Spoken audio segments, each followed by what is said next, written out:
There is a lot that we can say about our final speaker on today's program. Star collegiate and professional athlete, minister, politician, businessman, advocate. But I think more than likely what J.C. Watts would prefer to be known as is someone who has spent his career following his own moral compass, even when those around him wanted him to be someone else. Mr. Watts first came onto the national scene as a star athlete, the quarterback of the OU Sooners. And of course, he was a great athlete at Eufaula before that. He led the Sooners to back-to-back conference championships, followed by Orange Bowl victories in which he was named MVP, Most Valuable Player. Mr. Watts also had a successful career in the Canadian Football League from 1981 to 1986. He started for Ottawa and Toronto, and in his rookie season was voted the MVP of the Grey Cup, the CFL's Super Bowl. I was a young sportscaster following J.C. Watts and the Oklahoma Sooners and what he did after leaving Oklahoma. He was really, really good. His attention, though, soon turned to politics. He was elected to the Oklahoma Corporation Commission in 1990 and to the U.S. House of Representatives in 1994. Congressman Watts was the only African-American Republican in the House and was chosen to deliver the Republican reply to President Bill Clinton's State of the Union address in February 1997. He was the youngest congressman and the first African-American to ever do that. After he left Congress, Mr. Watts formed a D.C.-based lobbying firm that addressed the issues he had fought for since he was a teenager. As a private citizen, he has been involved in many business, advocacy, and charitable ventures. Today, he is founder and chairman of the J.C. Watts Companies. Please welcome J.C. Watts. When it comes to being a leader at an early age, J.C. Watts the perfect example for the University of Oklahoma football team. J.C.'s shining moment at OU came January 1, 1981, the Orange Bowl in Miami. Florida State was ready for the Sooner rushing attack. It's close. Florida State has impressed me, something I didn't expect to see, really. Watts throws. Steve Rhodes catches the ball. It's a foot race. Rhodes has the hamstring pull. He'll have a problem, but he does get down to the 35-yard line. A great play by a young man who is not expected to play. Down 17-10 with 3 minutes left to go in the game, Watts passed for 74 yards on a 78-yard Sooner drive that finished with this, a 1-yard TD toss to split in Steve Rhodes with $1:33 left in the game. Has the ball in the end zone for a touchdown. Steve Rhodes gets it. He came back in. Down one, Switzer makes a gutsy call to go for two. Florida State thinks run. JC puts it in the air again, this time to tight end Forrest Valora. OU takes the lead. They hold on to win 18-17. JC named the Orange Bowl MVP for the second straight time. Don, that is the first time anyone has scored in the fourth quarter all year. With 3 minutes to go to end the season, it's only a team like Oklahoma that could put on a show like that. Give J.C. Watts credit. Give Rhodes credit. Give the whole group of Oklahoma Sooners credit because they kept their composure. That's a very hard thing to do.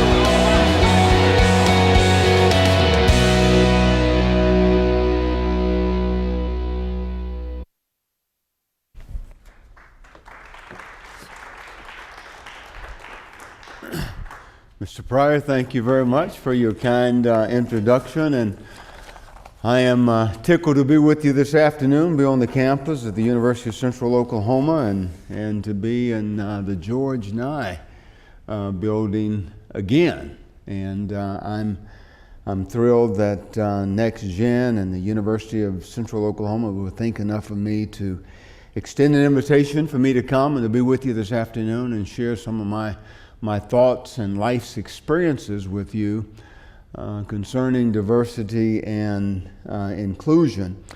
I've had a pretty eventful 63 years of living, soon to be 64 next month. And by the way, that afro that you saw, Dick, on the screen, I've got it home in the closet. I've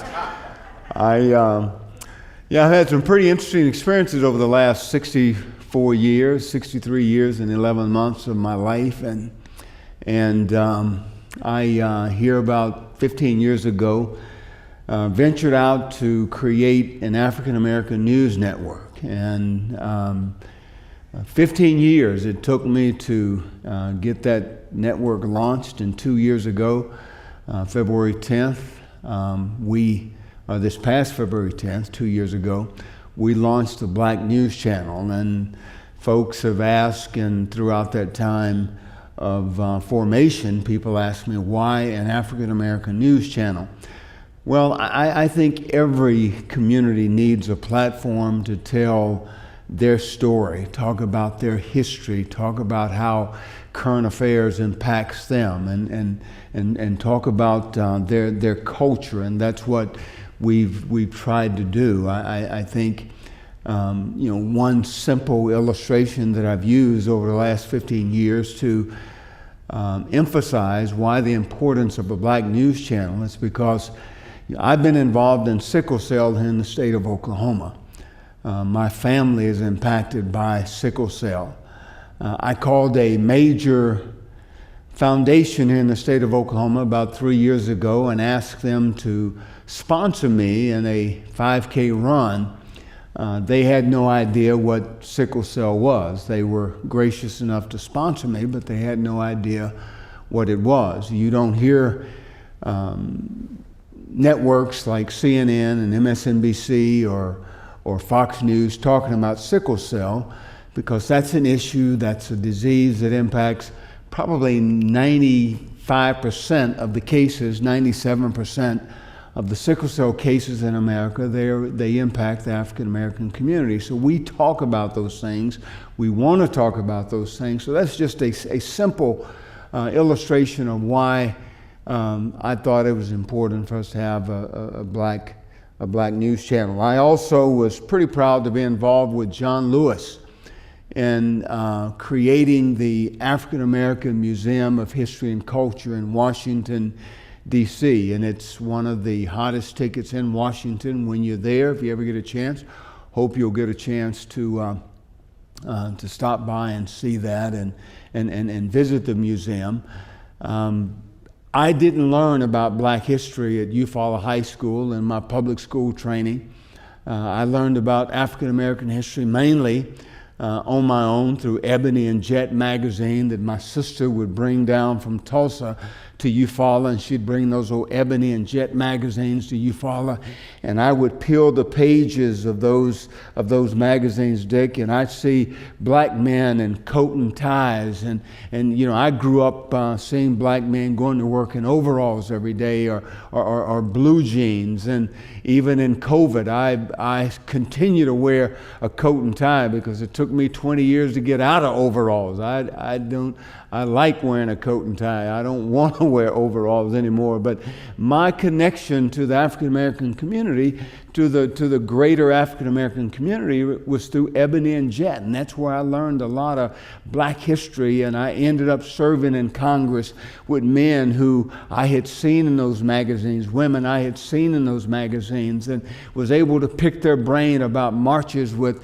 Reverend King and talking about the civil rights movement. And going to lunch and dinner with those guys, those men and women, talking about those things. And it was quite a fascinating 8 years that I spent in Congress, because I got exposed to many of those people who were on the front end of the civil rights movement. And that story needed to be told. And so took us 7-8 years to get it done, but nevertheless, today you can go to Washington and you can see the African American Museum of History and Culture and get a greater picture, get a greater understanding of the African American community and the contribution that we have made in the United States of America.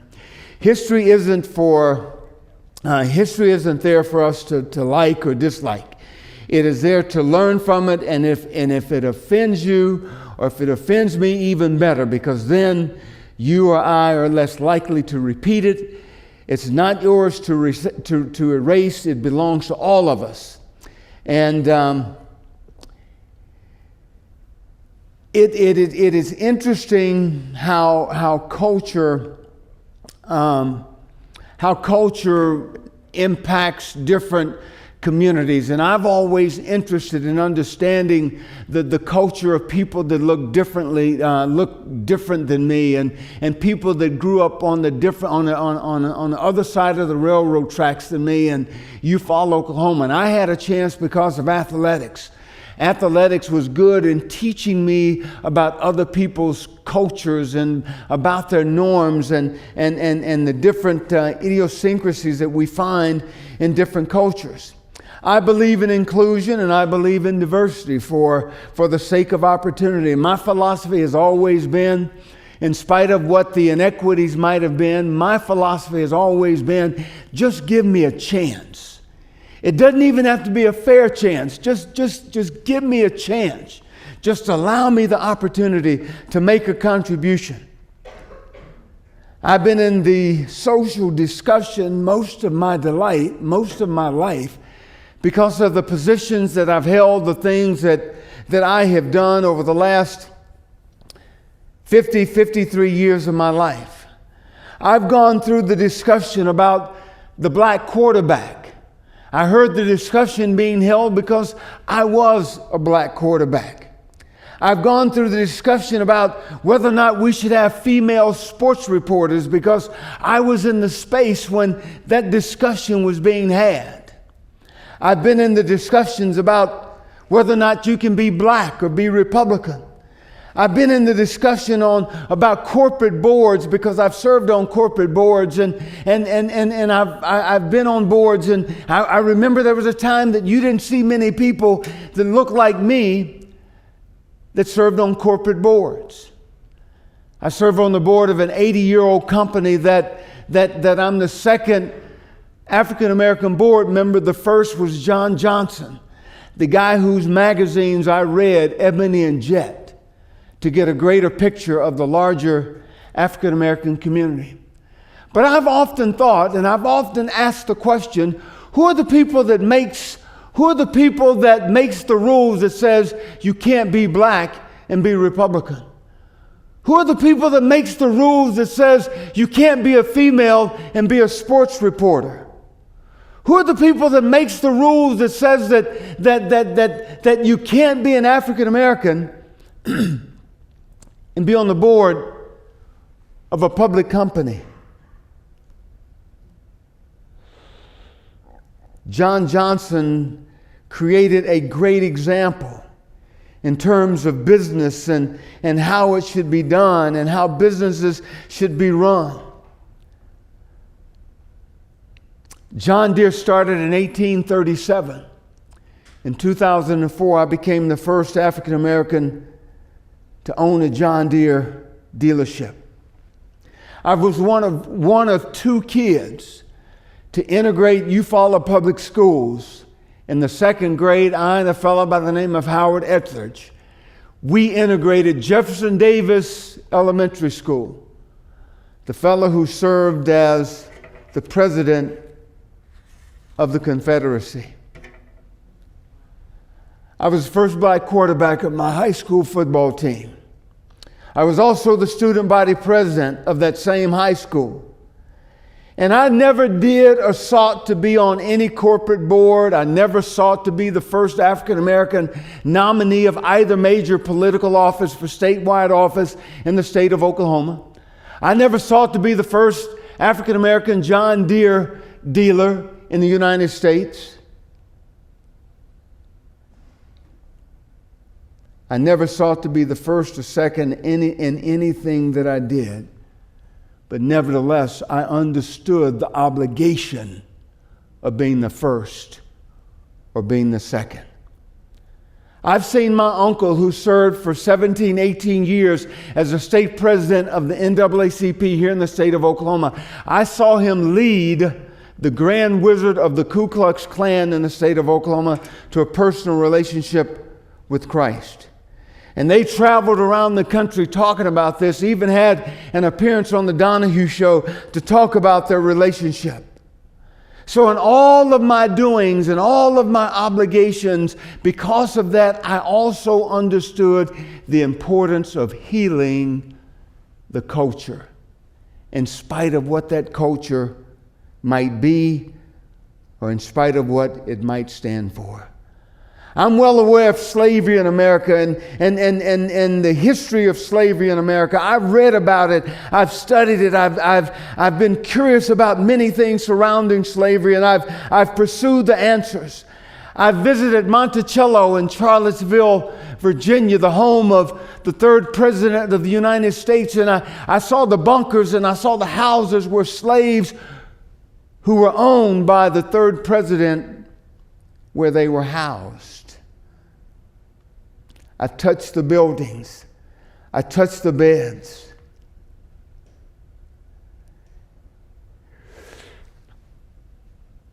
I am the heir of rape, rope, fire, and murder. I'm not angry about that, and I'm not ashamed of that. I'm not ashamed that my great-grandfather was a slave. But I am ashamed that there were human beings that were so inhumane to other human beings. I visited Accra, Ghana, and saw the huts where Africans were housed before they walked down a runway through about a 6-foot rectangular door to get on a slave ship to cross the Atlantic to the United States of America. This door, this rectangular door that I mentioned, they called it the Farewell to Africa door, or the door of no return, because they knew when they walked through that door, never again, after they got on that ship, would they ever see their homeland.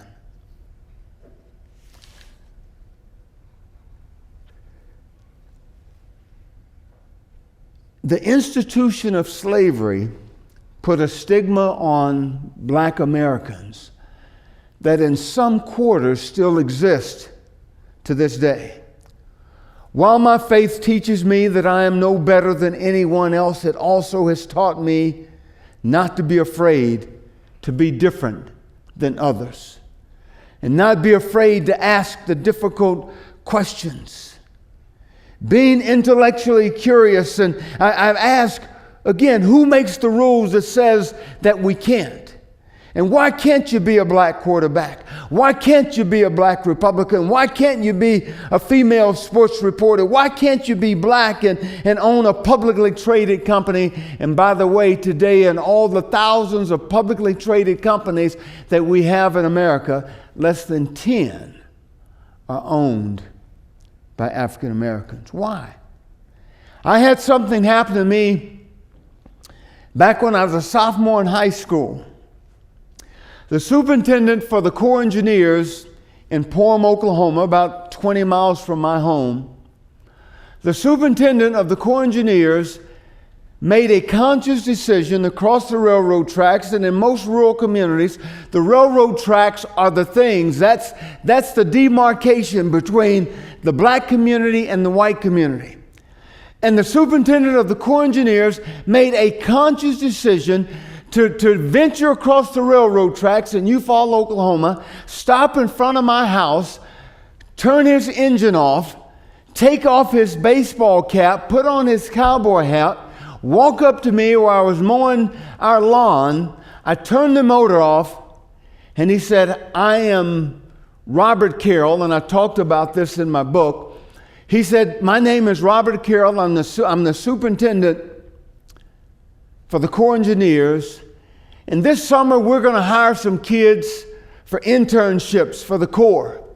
We pay $2.10 an hour, and I want to hire 2 black kids. Didn't take me long to think through that process. I'm mowing the lawns for room and board for my dad. I get no spending money from him. If I take this job, I understand I'll still have to mow the lawn, but I'm going to get $2.10 an hour to work at the Corps Engineers. I said, sir, I'm one of those black kids. I'll get one of my buddies. My buddy and I, Bruce Perkins, we got summer jobs at the Corps Engineer. And you say, JC, why is that a big deal? Because in Eufaula, I didn't see people that looked like me that worked in banks. I didn't see people that looked like me that worked in the county, the courthouse and the municipal offices. And Eufaula was the county seat, or is the county seat of McIntosh County. You just didn't see people that looked like me on the other side of the railroad tracks. And this guy made a conscious decision. He was intentional about coming across the railroad tracks and giving 2 black kids, me being one of them, an opportunity. I don't find it necessarily racist if a white CEO has 100 employees and none of them, or very few of them, look like me.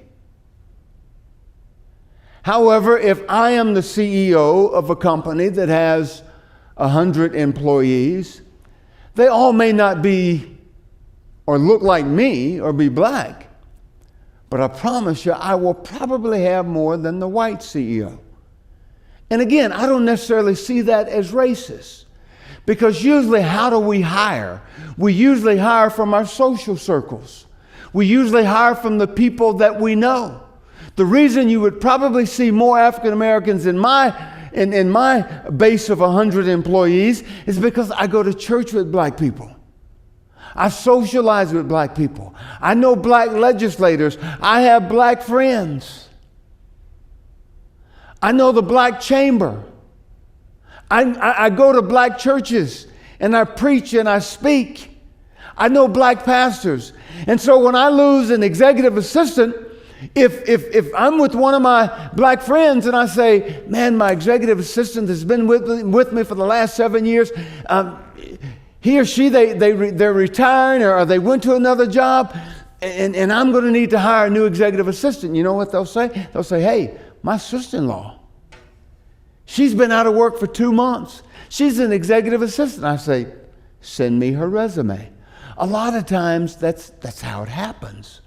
And because I socialize with people that I know, my circle is usually broader than most of the white CEOs that I would know when it comes to hiring African Americans. When I ran for public office, I tried to figure out who did I not want to vote for me. And I couldn't figure out anybody. I wanted white people and black people and red and yellow and brown people. I wanted people of all colors voting for me. I wanted young and old, men and women. I wanted everybody to vote for me. Made me no difference. We've been in the barbecue business, and Eufaula, my family has, for the last 50 years in some form or fashion. We sold barbecue to white people, to black people, to yellow, red, and brown people within 50 miles of our barbecue restaurant. We were intentional. We were intentional. When I was in high school, I played basketball. Didn't make every shot that I took. But my teammates would gladly tell you, I wasn't afraid to shoot.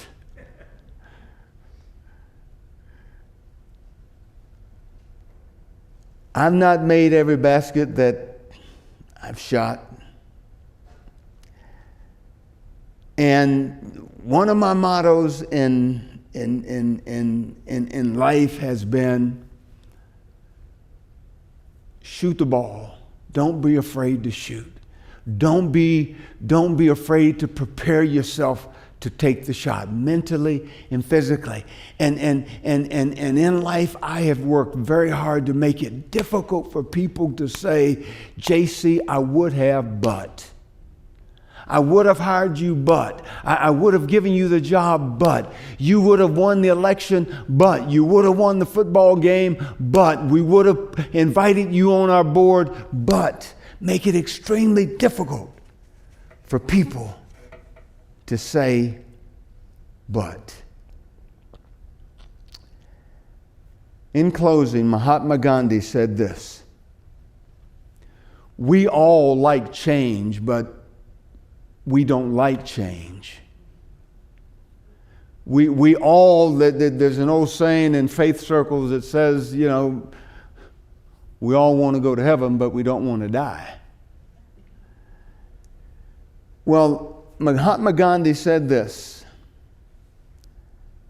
"You must be the change you wish to see in the world. A good first step in change, in the change that we want to see, is being intentional." Being intentional. Intentionally serving, intentionally giving, intentionally forgiving, intentionally getting outside of our comfort zone, intentionally getting outside of our social circles for the sake of opportunity for everybody. Thank you all very much for letting me come.